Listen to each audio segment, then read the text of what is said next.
St Cuthbert's Mill very kindly gifted me some watercolour paper so I can produce this video for you today. This is for their theme of August 2025, and that theme is green.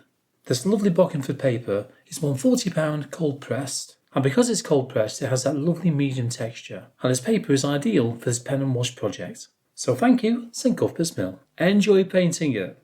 Let's make a start, shall we? And we'll get them pens going and also those brushes wet. The first thing you need to do is get the outline drawing onto the paper. I'm using graphite back paper, shiny side down. I'm going to slide that right underneath like that. And then using a mechanical pencil, this is a 2H lead, just trace out the main outlines you can see all the way around the image, including the antennas as well, and all the details you can see in between. Now I've already done this underneath, so I'm going to show you the process. I'm using a medium pressure, by the way, like that, not too hard. When you've done that, have a little peek underneath, and by the way, I've lightly taped it in 3 places, one there, one there, one there. You can't really see it, it's more or less an invisible tape. You can have a peek to make sure that you've not missed anywhere underneath there. So use it like a flip book and just do that with it, okay? When you know you got it right, mark off around the printout that you've got, whatever you're using, and then very lightly take that off. At least then, because you've got these marks onto the watercolour paper as well as a printout, you can reposition these little pencil marks, can't you? If you need to put it back over the top again. If we grab my putty eraser and take off some of that surplus graphite, this is a Faber-Castell one, as you can see there, just by dabbing it. You tend not to rub with these, it's more of a sort of dabbing eraser really. Now there are quite a lot of waterproof pens on the market. I tend to work with this one. It's a drawing pen made by Pilot, and this is a waterproof ink pen. In other words, it doesn't move when you add the watercolour paints over the top. Now technique wise, what you can do, I've got some shiny watercolour paper here, I know. I'm going to use that just to show you what I'm going to do. For the darker areas, you can bring your pen up higher, like that sort of angle, and then you can get a darker line. The lines will always be the same thickness, the same width, because it's a 0-1 nib, of course. If you lower that pen down a little bit like that, so nearly horizontal, but not quite, you need to be able to touch the tip of that pen, don't you? You can very lightly graze. I'll just show you what I mean there, look. But it's just taking off a small amount of ink, see that? And the other technique I'll be using throughout the painting is using the stippling technique. And that's tiny, tiny dots closer together. But I'll go through all of that when we get to it, okay? We'll start around the edge of the wing, first of all, the top edge. And I think what I'm going to do, very carefully, use a pen, probably that sort of angle, not too high because you get a darker line. So I'll get these outlines penned in first of all. And once they're penned in, we'll start to add the details in between. You can use a wider tip pen as well. You don't always have to stick with 0-1 nib. No. You can change those pens for those wider areas if need be.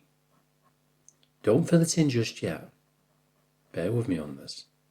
Just be careful to begin with. Try not to go too dark too soon, because if you do, you know that you can't really remove that pen, can you? Once it's on the paper, yeah, it's on the paper. So remember that. Always be careful to begin with. Be very cautious when you start adding that pen on, especially those outer edges. We can darken it as we go along. Let's get it all mapped out, get everything in the right place, with the right sort of tone as well.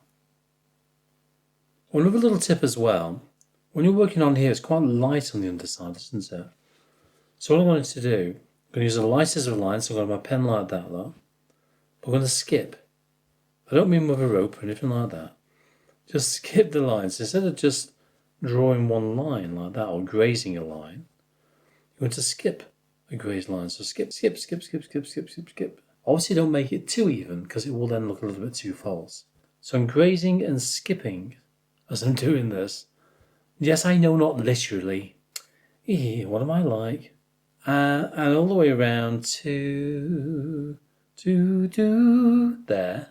The same way I've just done all the butterfly, just by doing the outlines only initially.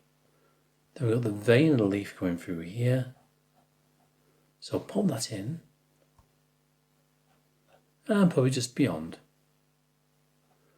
This way it folds, just on the corner here. Just work out where things go. Then just simply graze in some shadowed areas within this leaf as well. Very lightly, using the side of the pen. And it's just the weight of the pen, not my hand. Just the weight of the pen. Okay, now it's time to darken those lines. Start to fill areas in, but what you're going to be careful of is not to fill them in too much.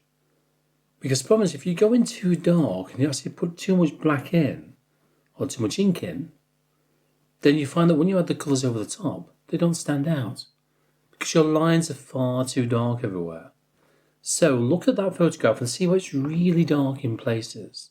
For example, the top of the wing here, you can see we've got a bit of a dark line there, and it gradually gets wider the higher up it goes. With a gentle curve as well. We've got a bit of an edge going all the way down on the right hand side there. So I do want to maintain an edge, but that edge disappears the higher up it goes. So probably around there, there's no edge. I'm on the edge, just around there. Sorry, I'll behave. So bring that pen up. So don't have it like that. Bring it a little bit higher like so. And then pen that in. So that's what I'm doing. I'm working around this image now. Again, looking at those really dark places. Those areas that are not too dark, we can still see some black in it. For example, let's have a look at these veins here. These veins are very fine. So just darken them a little bit more. And you've got the section in between. So you know the section here, a little bit darker there, look. We've got this line in the middle. Then you've got a line either side of that line, but very faint. One there and one there. Extremely faint. I'll be doing that all the way down, trying to maintain those faint lines. As for the darker edges around these lovely sort of yellow, turquoise, blue sort of colours we can see there, of which we will be painting once we've got the outline done, what I'm going to do is stipple the lines in now. Like so, keep stippling. The closer the dots are, the darker the line will appear. Think about a gentle curve around there. Sort of comes back in a little bit around here, then back out again, doesn't it? But the edges are broken up. It's not a solid edge all the way around, is it? Stipple, tap, add that line around it. So we're filling in, but again, don't overdo it. We do want those colours to stand out. Because if you cover the lot of that white paper in, the colours will not stand out at all. We'll end up with a very, very dark looking painting. Here's a few facts for you. The malachite wingspan is roughly 8.5 centimetres to 10 centimetres wide. These are very large butterflies, I have to say. One I'd love to be able to see one day. I really would. They're found in America and also eat, believe it, I'll get ready for this. This is what the online search tells me anyway. Flower nectar, of course, you'd expect that. Rotting fruit, okay, fair enough. Dead animals, really? And also, one last thing, bat dung. Bat dung? Yeah, okay. I don't really want one of these landing on my hand. I don't know about you. Ugh. Another technique you can use to fill in larger areas, apart from using a bigger pen, and also in order to create texture, is by using a scumbling technique, and all that is, lot, is this sort of thing. You let your hand go. Whoa. So lots of little wiggly lines like that, but minuscule, very tiny like this. And as you can see, that creates sort of a textured feel, but also dark as well. If you just fill it in, it's going to look very flat like that, isn't it? So I can cross hatch it, in other words, that way and that way, but lots of lines based on what we've just done here. And it just looks too flat. But when you scumble like this, not stumble, you scumble, you can see we've got plenty of texture in there, look. And that's ideal for working on this lovely butterfly. So remember, when you're filling in larger areas, like this one here, you can call it a large area, I know, scumble it, and then around the edge of that scumble, stipple. Also add a very few faint dots. Remember, I've got my pen on its side, well, nearly on its side, so like that. Just using the weight of the pen, rather than pressing too hard, and just tap. like that. And that creates a very light texture. This is quite light in here, we notice. A sort of greeny, bluey yellow colour. When you're working on the legs, do note this darker on the right hand side of the leg and lighter on the left. I can see with this one here, sort of bends and curves around, doesn't it? So a bit of a mark there going across the leg, one or two little tiny ones as well. And it gets darker the lower down the leg it goes. It's quite dark down there. There's still a hint of colour there, but not much. So I want to stipple in just the very bottom there, look. And the same on that one. These are quite light, aren't they? Very pale. Apart from the very top edge, which can gradually, very lightly though, darken. Any outline edges like these here, leave them very faint. Remember, use your pen like that, just to graze the paper. Very, very lightly, just using the weight of the pen. That's all I've done with that. Once you've got these done, add a little bit more detail to the leaf, or whatever it's stood on. I think it's a leaf, isn't it? And once you've got that done, then we can start to add the watercolour paint over the top. I'm going to use a size 4 brush, something like this one here, which is a Rosemary & Co. XP Series 366. And the paints I'm using today are by Winsor & Newton. These are the half pans. We need to start off with the lightest colour. And the lightest colour we can see here, especially around that section there, yeah-ish, there. That section is blue, like a very pale blue, isn't it? I can see the blue quite evident in certain areas as well around the wings. So around the back, around the edge of these sort of blurry circles, well, ovals really, aren't they? Just around the edges there, both top and bottom. However, when we work on these, we do need to drop in some green at the same time, because we want them to gradually blend together, don't we, around the edges. So, first of all, let's work on these around there. And I'm going to be using a mixture of indigo and also mauve. So, indigo and mauve. Indigo. Let's put that one in there, shall we? And then the mauve. I'll pop that in, just to warm it. That's far too purple. So that means I've got to go back in with the indigo again. Both colours are very strong, as you can see here. Look at that. That's now overpowered the mauve. The thing is, if you end up with lots of spare paint, don't wash it out in the sink. These colours always come in useful for more paintings, they really do. As for the green, I'm going to go for a mixture of Gamboa Hue and also Phthalo Blue. Now Phthalo Blue, which is this one here, is very strong. Just like the indigo and the mauve, this one is just as strong. So go for the yellow first of all, so the Gamboa Hue. Disturb that paint, wake it up a little bit. And just a small amount of Phthalo Blue. Try that first. You want it slightly more biased towards blue than the green. The lightest colour first, the blue. The bluey purple. Load the brush up. Give it a roll as you pull away, and a tap or two on some kitchen roll, and then just very lightly, just very lightly touch the paper for those blue areas.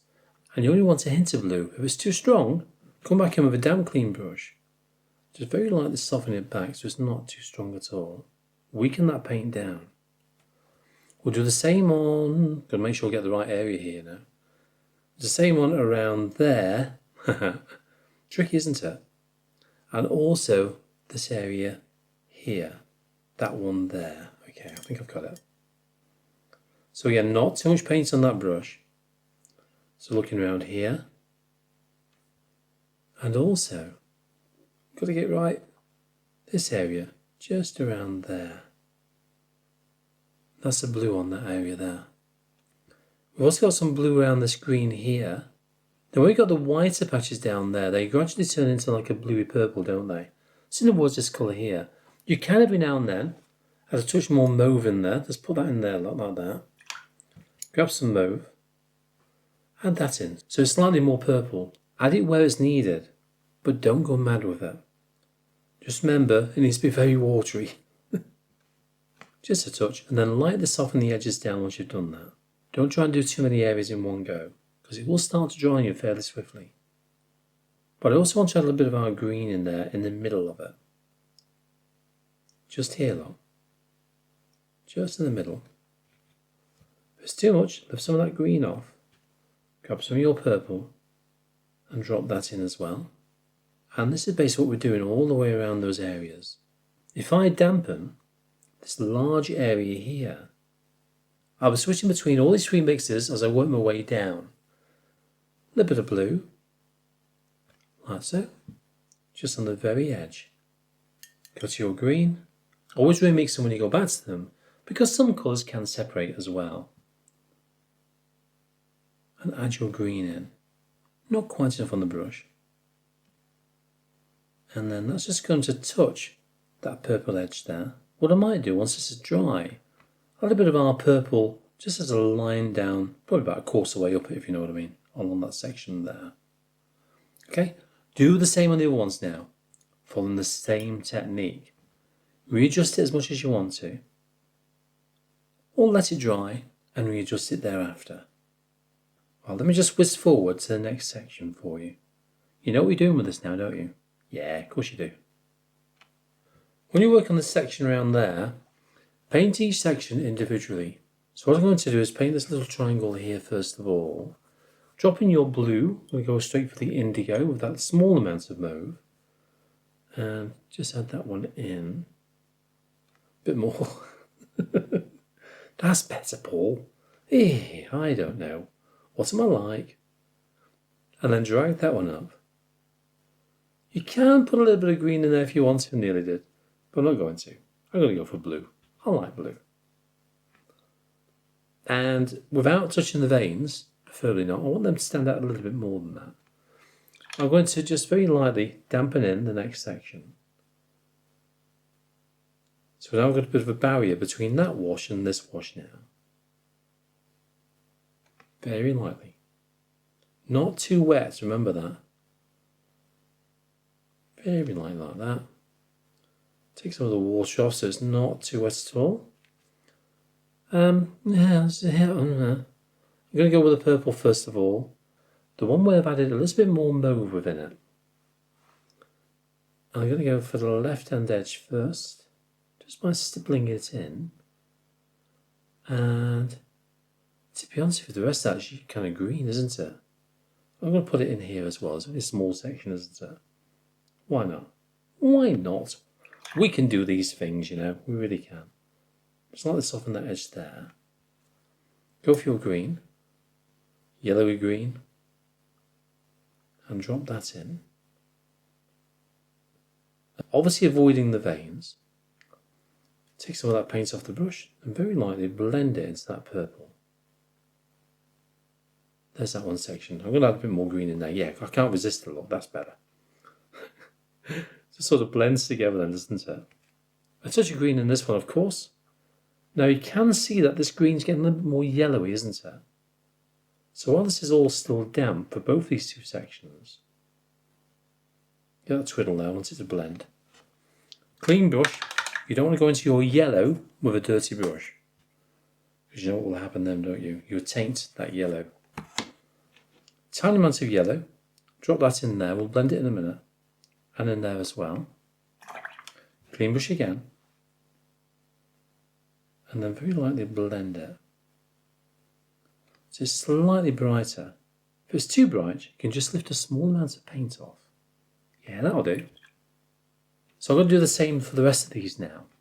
Let's get them done. Then add in just a touch around here. This is white, we know that, but there's a lot of reflective light going on here. So a bit of the green from the leaf that it stood on is kind of reflecting up towards the body. So we go for our usual green, why not? Pop that in there to give that a bit of reflection. And clean brush again, remember, go for your Gambo hue, tiny amount, add it to the lower section just down there. Maybe a tad more. Maybe too much of a tad. And blend it. Now I need to get this to dry with a hairdryer. It shouldn't take too long. And then we can go in with that lovely sort of orangey brown colour. But what will I mix for that? Let's find out next. Now for that lovely sort of orangey brown colour, I'm going to make two mixes up within these wells here. And that's going to be burnt sienna and burnt umber. Then this one, burnt sienna, burnt umber again, but with just a hint of alizarin crimson mixed in with it. Doesn't matter if you're using half pans or tube paints. I find half pans tend to last that little bit longer because you don't tend to waste too much paint that way. I mean, this is really watery, but I can use all these just for testing with, you know.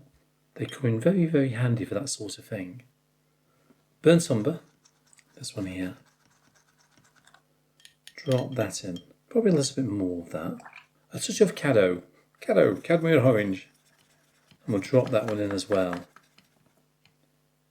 Here we go. Let's try that. So all I need to do now is grab some of this, pop it in there. Not much, that'll be enough. And just add a touch of alizarin crimson in there as well. You'll see why in a bit. Okay, here we go. Let's make a start on this. So we've got our two colours mixed up, ready to go.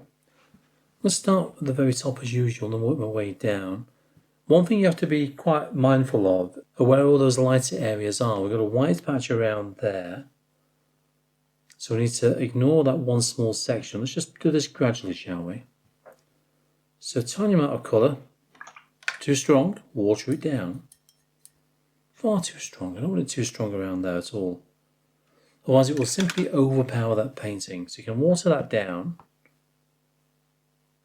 and just weaken it back a touch. And we can afford to add this colour all the way down towards this white patch here. This colour is certainly paler towards the top actually, isn't it? And very cautiously I'll add this colour in around that white area. And if you kind of cover it in completely, don't worry.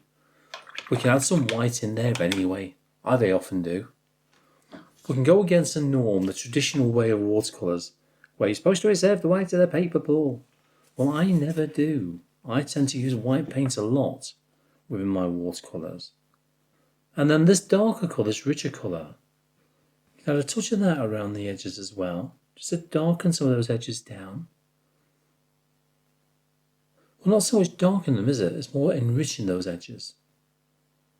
So this is now separate from this section down there. We've got our blue area there, and we can add a little bit of this down there now. And we need to blend that so it's not too strong.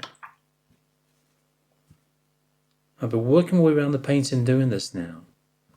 Just gradually adding this colour on, leaving the white patches if we can. Don't worry, as I mentioned, if you can't. I'm not worried in the slightest. Oh, no. Remember to add those extra layers over the top. So when the layer underneath is dry, you can add that second layer over the top where it's needed. All these sections are not quite the same, are they? Some are richer, some are paler. So look around and see what you can see. The more you look, the more you see. And switch between those two colours where you need to. The richer colour for those deeper areas, and the paler colour for those lighter areas. Just popping a few extra lines. This is nearly dry, by the way. A few extra lines on the veins using our deeper colour. And you can see it's still slightly damp, so that it fades a little bit around the edges, which is quite nice. And it just varies it as well, that little bit, doesn't it? Which is what I want it to do. It's not all the same. Line there, line there, line there. And down the bottom like that. Hey. Okay, we've got the head. I'm going to put the stronger colour there. Then weaken it as it goes over towards the right. Clean damp brush. Bit of water there. Then tickle that in using tiny circles. Maybe a touch more around there. That's got it. I can see a hint of green around there. Let's just pop some more green in there. Just that reflective light again. So it's probably white on the belly here. But, you know, you paint what you can see. Simple as that. So our purple colour, I'm going to add this in with a semi-dry brush so it's not too wet. Just onto this section here. I did mention this earlier on, didn't I? Then we've got a line coming down around there. Just break it up. If it's too much, you can weaken it back again afterwards. This area is nice and dry, by the way, now. The same on the edge of this one as well. And on the edge of this one. semi-dry brush. Anywhere else you think is needed, look around. The legs, well, they're fairly dark, aren't they? I'm going to go far brown first of all. Just add a touch of brown in there. I know we've got the antennae as well, haven't we? Which I'll pop it in a minute. A little bit of brown. The lower half of these legs now. Darker towards the bottom. Just there. And around the kneecap. And the top parts of that leg maybe. Go for your green. And we're just painting that leaf. You can see where it's paler underneath. So around those little feet, are their feet. Then down towards here, it's white underneath. We have got the pen underneath there anyway, so it will still stand out. Just simply fill it in. That can go to about there, and then we've got this section here as well. I want to literally fill that in. Grab some of that green, pop into another mixing well. And without washing the brush, grab some of your blue and pop that in as well. A bit more. So it's more biased towards the blue now. And we can use that very watered down version for some, but not all, for some of those white areas. Down here, for example, we'll blend this in a minute. A touch there, a touch there. Probably about there. Then very lightly blend it with a damp, clean brush before it starts to dry. Add a bit more of this sort of bluey green colour. That'll give it a slight variation towards that leaf, which is still wet by the way. Let's add a bit of white paint on. This is opaque white, you can use white gouache. This is a watercolour based one. This one is by Shinhan Pass, which is their colour design brand, version 899. There you go. Okay, nice and creamy though, really creamy. Sometimes it might be easier to use a smaller brush for this part. And this is where we can start to stipple to add those white highlights back on. Make sure the paper's nice and dry first though, this is just about dry now. Just stipple it on like this. Look at the shapes you can see there as well. And try to not cover up all those lovely pen marks we got on there. And also the colours, I know. We spent all that time doing that, we've got to get it right.